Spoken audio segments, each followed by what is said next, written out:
Welcome to Tips for the Transition, where we have deep, meaningful conversations about life. We talk about how significant changes like divorce, grief, and career change can affect us, our family, our relationships, and our work, and how to move beyond them. I'm your host, Maria Tomás-Keegan, certified career and life coach for women, and I'm here to support you through the messy seasons of life so you can answer big questions like who am I now and how do I move on from here? If you're ready to consider new options, be inspired, and meet incredible women who are on this life journey with us, you're in the right place. You'll find something in each episode to give you hope and encourage you to move from panic to powerful, from rocky to resilient, and from upside down to right side up. This is Tips for the Transition.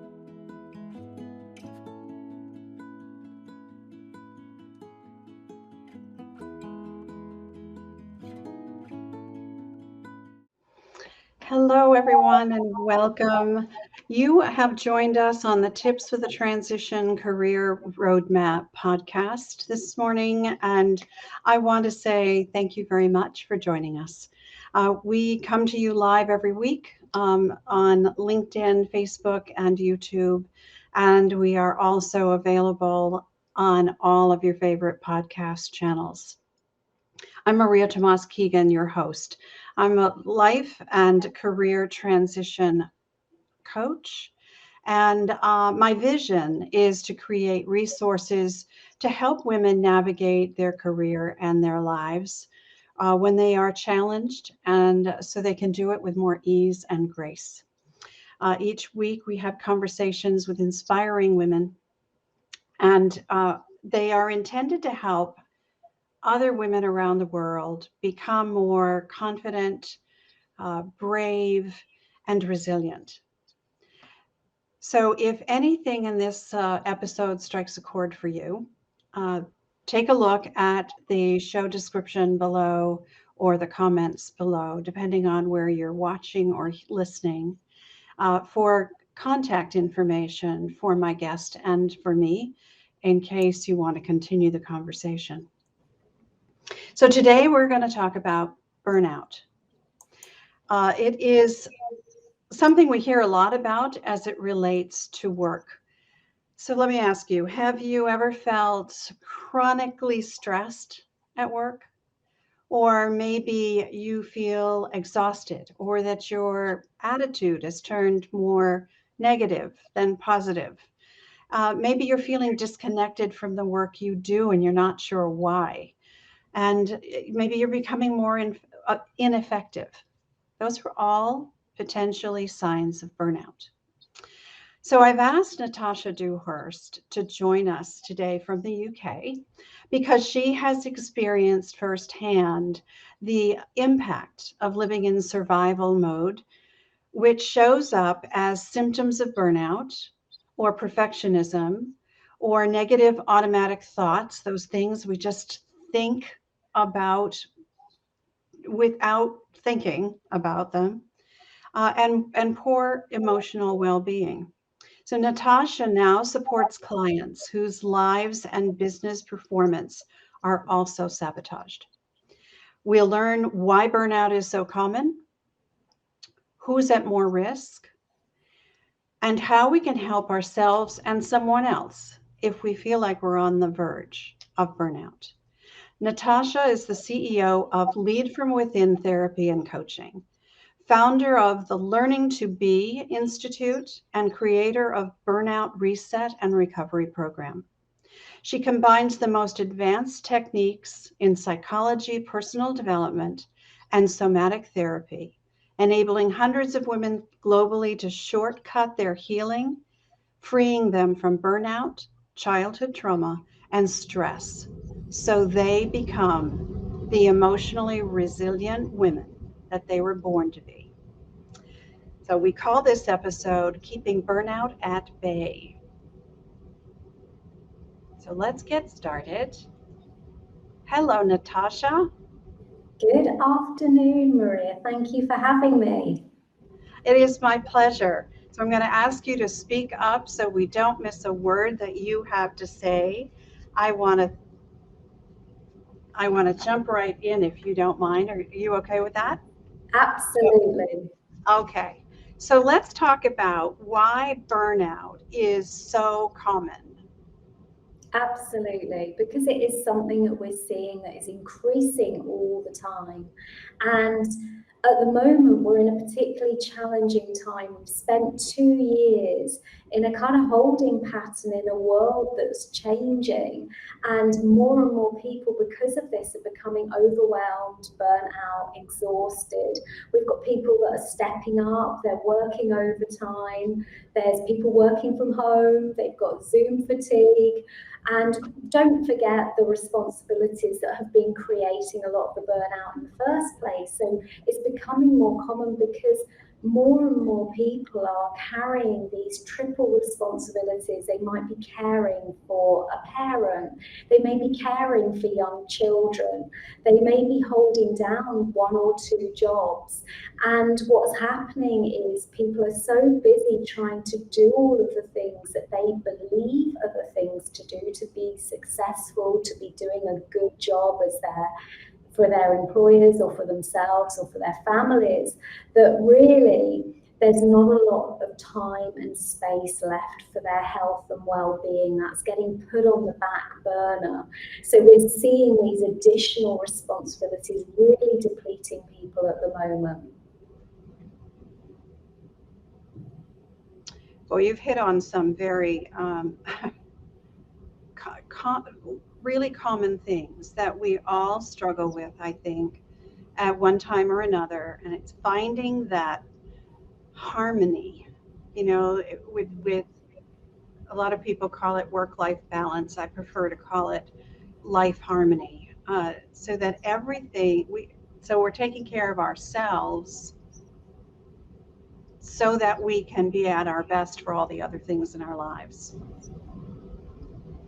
And yeah, you hit on so many things. So tell me, do you think that there are certain personality types that are at more risk for burnout? Absolutely. I think this is a really good way to start looking at burnout. Now, from my work and working with so many people, I'm beginning to see these patterns. And we've got people who fulfill certain roles in their lives that are more at risk. So let me give you some examples of the top ones that I see time and time again. And the first one probably won't be of a surprise to anyone. If we're somebody that is a high achiever, an A-class person, we feel like we need to get everything done. We have to really do our best. We have to really perform at 110%. We want to show up and make sure everything's perfect. Now, we're really at risk of burnout. And the interesting thing that's not spoken about so much is why this is the case. Now, people that have this perfectionism tendency, they haven't just decided one day to become a perfectionist. This is something that has been conditioned from their childhood. So the way in which they were loved or noticed or rewarded or witnessed was when they were perfect, when they did really well at school or a sport or in helping somebody. So that's one of the key personality types. Another one is when we're an exhausted person, where we feel Before, I'm sorry, Natasha, please let me interrupt here because I think you've hit on it.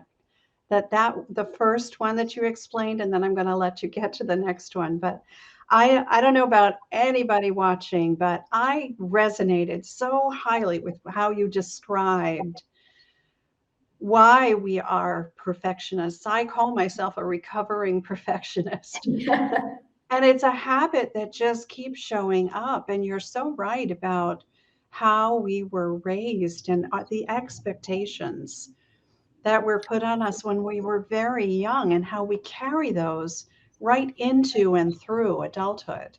And if we're not absolutely. careful, it can set us up for some really ugly stuff to happen, huh? It really does. We lose our identity. We think that that's our identity, but really it was never more than a coping mechanism to get the love and attention that we needed as a Oh child. boy. Yeah. Yeah. All right. Let you get back to the second one. Go ahead. That's okay. So the next personality type that I'm seeing showing up time and time again is somebody that is exhausted. They give constantly, and that might be to their colleagues at work, it might be in their own family, but the pattern here is over giving. They're giving, they're giving, they're giving. And the reason that they do this is because they believe that that is the only way that they will receive love.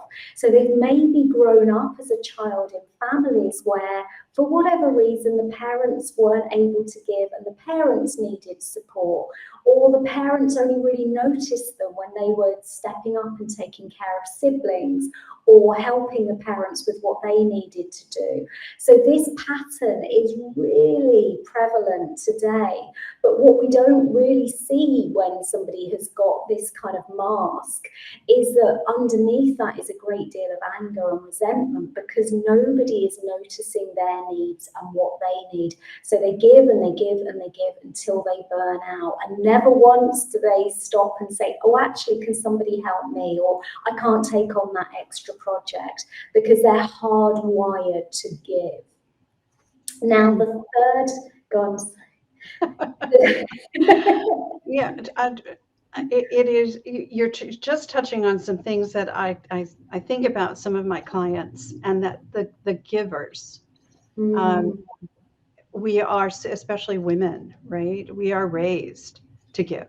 Yeah. So when you say hardwired, I think that hardwiring happens again as a result of how the expectations that are put on us when we are younger. Be a good girl. Go and get that for me. Do that for me. That's being good. Right. Yeah. Okay. All right. Third one. Third one. Now, the third one's an interesting one, and not so many women have this mask. This is often more of a masculine one, but again, it's something that I'm seeing in my clients. And this is where somebody is quite controlling. And, you know, that looks on the outside as a very hard exterior, needing to be in control, stay in control, doing all the things, even though there's other people in the organization that could pick things up.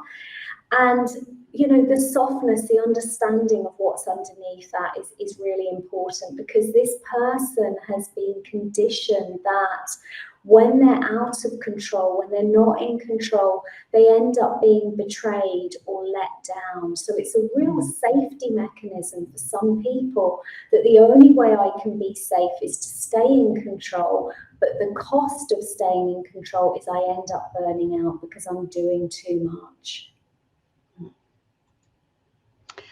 I actually know some women who have that feature.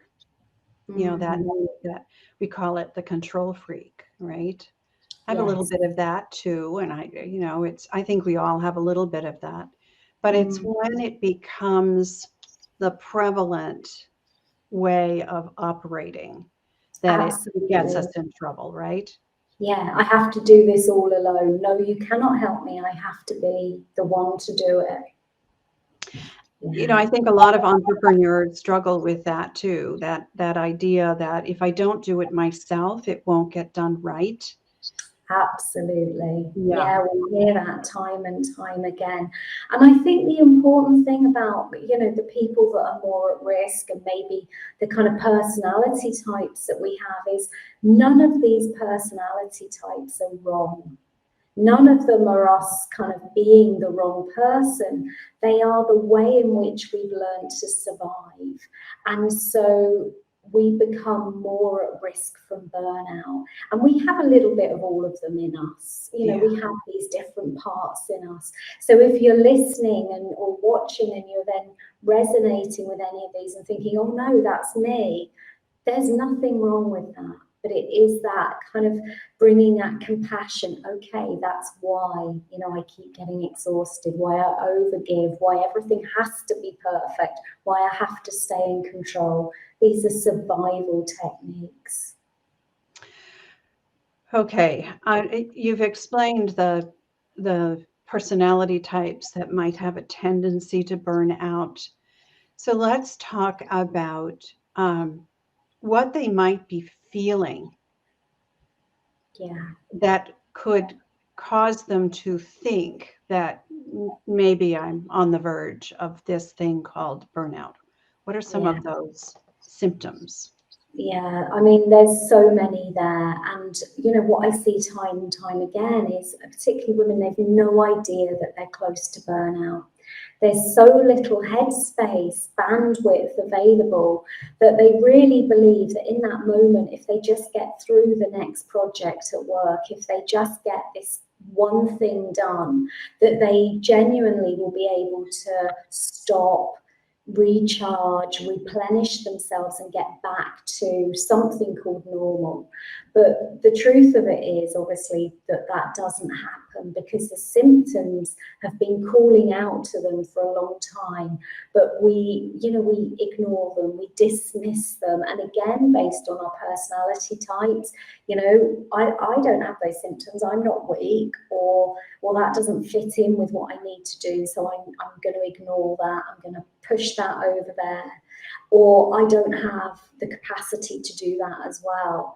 So what I see is one of three things. I see a lot of overthinking, a lot of worrying, and particularly late at night, lying in bed with those checklists of all the things that need done that never quite get done. The list just gets longer and longer, right? Then the other thing that I'm seeing in this is the tightness in the muscles, and real kind of like grinding of the teeth, stiffness in the neck, holding on tightly. And this also impacts the stomach. And so there'll be a lot of stomach aches, different stomach conditions coming up in these clients. And then there's also the suppressed anger. So we might notice that that's just, kind of eking out a bit. We might be snapping at a co-worker, we might be a bit short-tempered, and this anger is just bubbling there all the time because our own needs are so suppressed. So there's those kind of, things that are trying to get our attention. But then there's some other things like, we've completely lost our sense of humour. Nothing is funny anymore because we're just too far down this road. And, we may find that every day we have like a really bad migraine, or, we're just getting these physical symptoms of headaches, unexplained aches and pains in the body. Our weight might be going up and down, and we're really kind of being knocked about, I like to say, by everything that comes towards us. So it's like a boat being kind of blown around in the sea. There's no kind of, direction. We're just being bobbed along.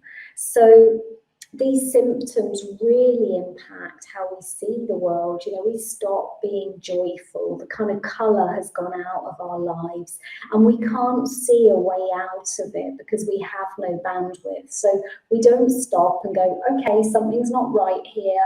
What do I need to do? We just, like I said at the beginning, we put our heads down. If I just get through this one thing, everything will be okay. If I just finish this project, I'll be fine. And of course, sadly, once burnout starts in that spiral, it can really take us a long time to pull ourselves back up again. So it's very, very serious.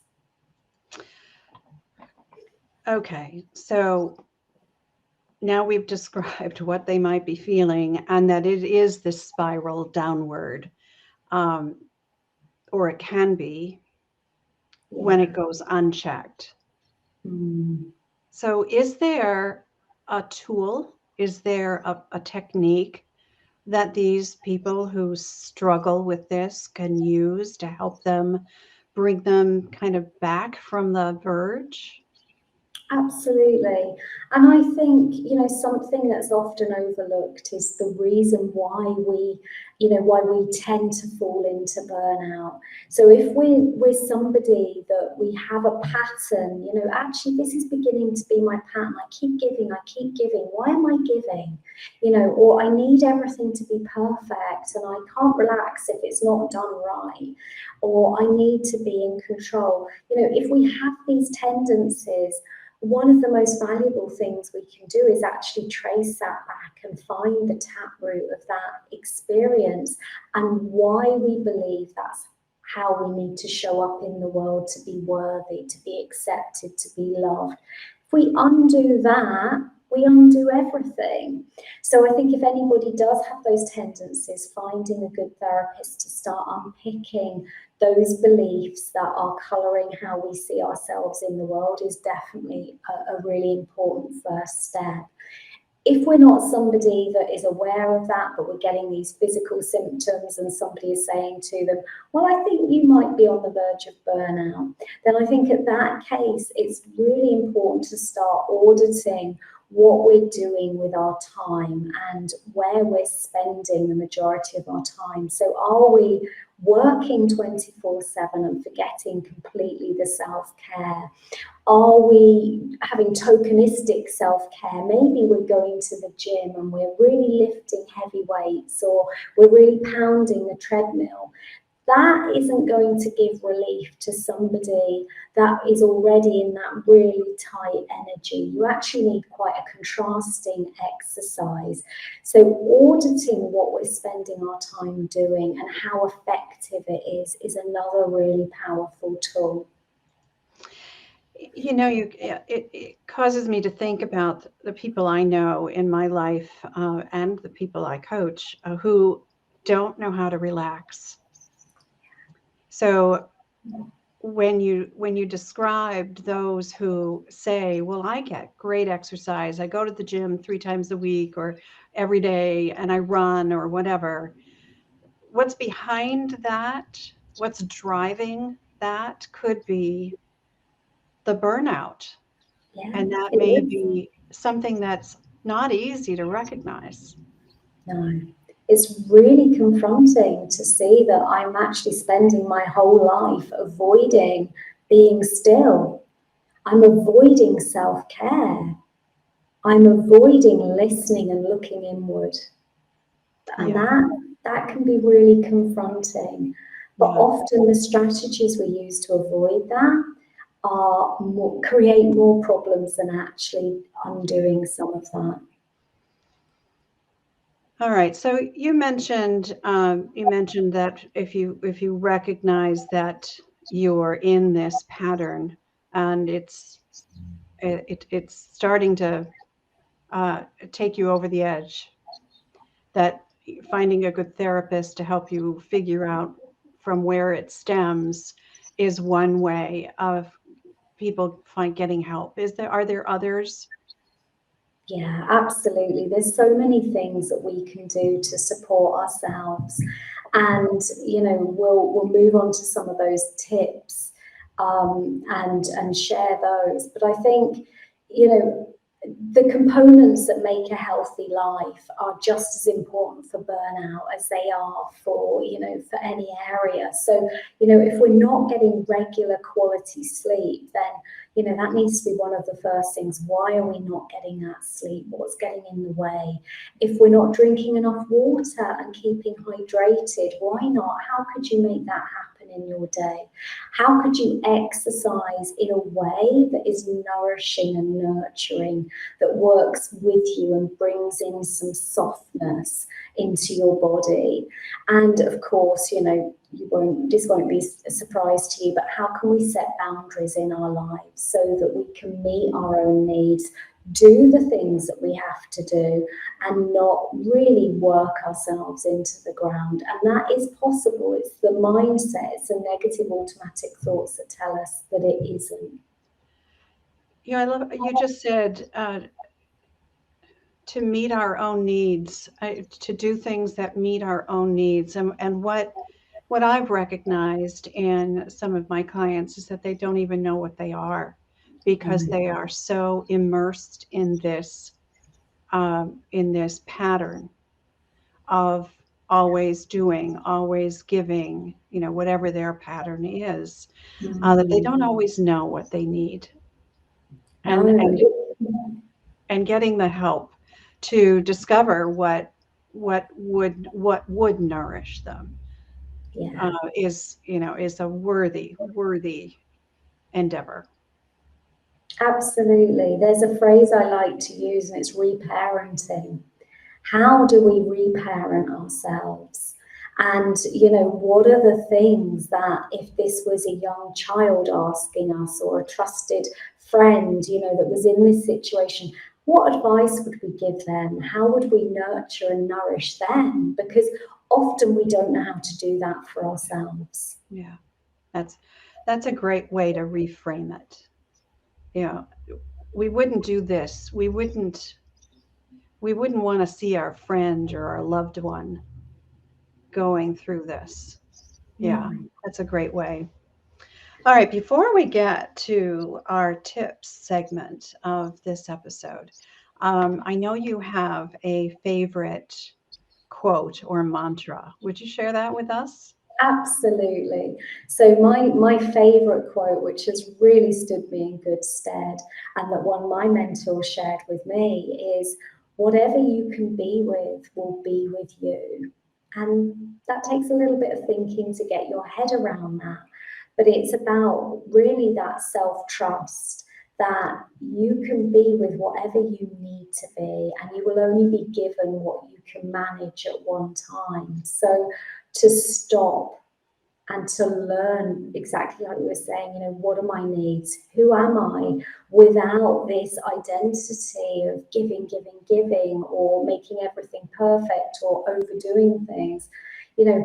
When we start to stop and look at that, to trust that you're going to be able to do that, that it won't be too overwhelming, that you will have the strength to be with it. All right, so give us that quote one more time. So whatever I can be with will be with me. Whatever I can be with will be with me. I love that. That's great. All right. Okay, so we're going to get to what our viewers have told me is their favorite part. It's the practical tips that my guests bring every episode, and it's why we call this show Tips for the Transition. So, Natasha, what's your first tip for us? Okay, so my first tip, and the most important one, which people might be surprised about, it's about grounding yourself. So nothing else will work for you until you are grounded. So that's feet on the floor. If you're finding that you're really triggered, you're really overwhelmed, you feel like you just can't keep up with everything you need to do, you can sit on the floor, you can lie on the floor, but grounding your body is the single most important thing that you can do. Okay, so as we're sitting on the floor, standing, lying on the floor, what should we be doing while we're doing that, grounding ourselves? So once we've grounded and we're there, then we move into the second thing that's the most important thing, and that is all about breathing.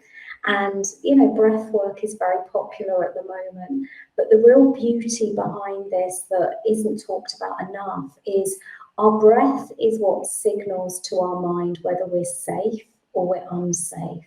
So in that moment of being overwhelmed, exhausted, burnt out, and trying to do all the things in our work, we can really help ourselves. We stop, we ground, and we breathe. And it's not any breathing. What we need to do is we breathe in for 4 and we breathe out for 8. And in doing that, we are telling our mind, I'm safe. Your heart rate starts coming down, and our mind picks up on the signal. Okay, the body's calming down, everything's good. So this is a really important tip. I love that, and that's so important. And I think we all forget, because breathing is a natural thing that happens automatically, as long as we're healthy. But to control our breathing, to relax as we breathe and to count as we breathe just helps us to settle down and, as you say, ground ourselves, settle in to our bodies. And when we do that, we can think more clearly. We can reduce that sense of overwhelm that can take over. I love that. Do you have a third one? I do, yes, yeah.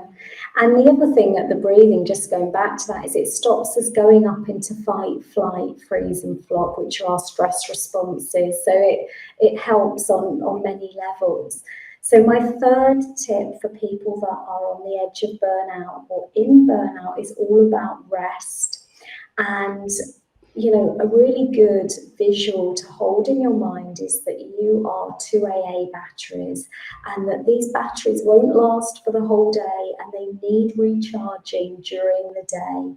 So stopping and recharging those batteries and eating well during the day is going to be really important. And people say, but I'm so busy, I can't do that. Believe me, small pockets of rest, even 5 minutes, where we do the breathing and we trigger the parasympathetic nervous system, where we look up at the sky, where we feel connected to nature and something outside of us. These small pockets of rest is what will keep you going through the day. So it's counterproductive to feel that you don't have the time, because when you do them, it creates the time. And like Maria, like you just said, it creates the headspace and the clarity. You can start thinking clearly again. You can become focused. I love the image that conjured for me, being like a AA battery that needs to be recharged.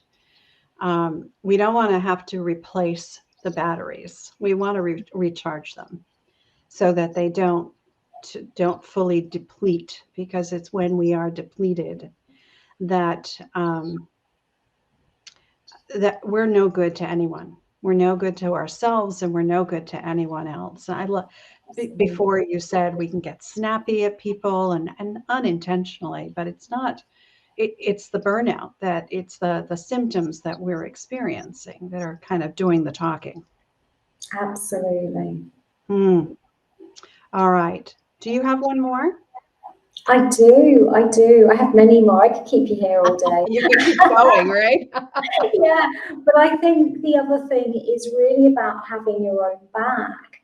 So no matter, what your home situation looks like, I think there's something in really bringing some self-discipline to yourself that is really, counterintuitive when we're stuck and we're thinking, I don't have the time, I don't have the resources.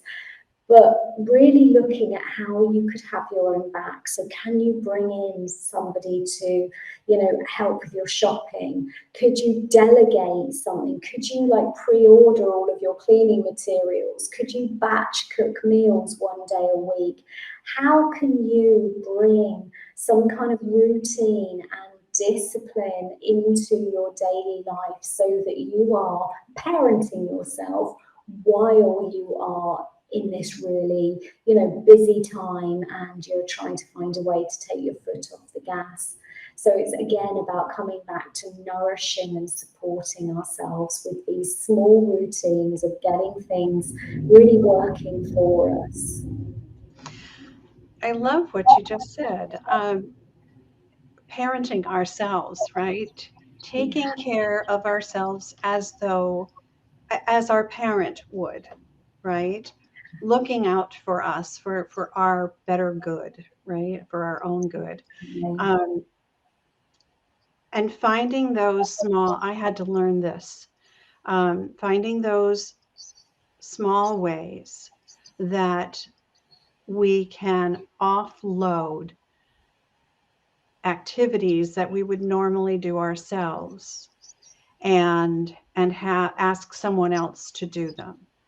So I'm caregiver for my husband, and I've got a full plate running a business, taking care of the household all by myself, essentially, and taking care of him.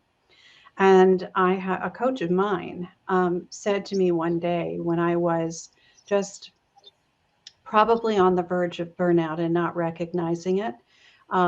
She's asked me what my daily routine was. And on that particular day, I had the grocery shopping to do. This is pre-pandemic. And she said, well, have somebody else do it. And I didn't know how to do that. I didn't know, I didn't think anybody else could do my grocery shopping and pick out my fruits and vegetables and my meats and everything else to as well as I could. And I said that to her, and she she said, do you really think that's true? So we really have to examine what we're doing that somebody else could do for us and allow that, kind of let it go. I had to let it go. I had to learn to let it go. And then the pandemic hit, and somebody has been doing my shopping now for more than 2 years. It's something I was able to let go. We have to really condition ourselves for that. We do, and it can really feel uncomfortable to do that.